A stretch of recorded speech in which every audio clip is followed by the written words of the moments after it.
Assalamualaikum warahmatullahi wabarakatuh.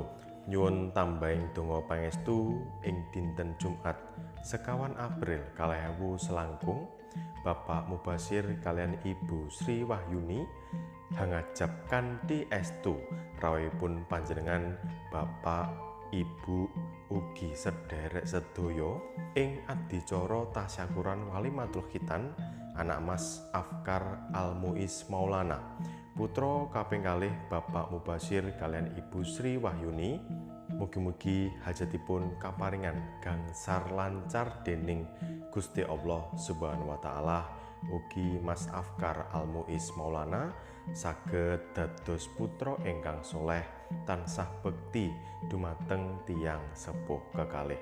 Amin amin ya robbal alamin. Wassalamualaikum warahmatullahi wabarakatuh.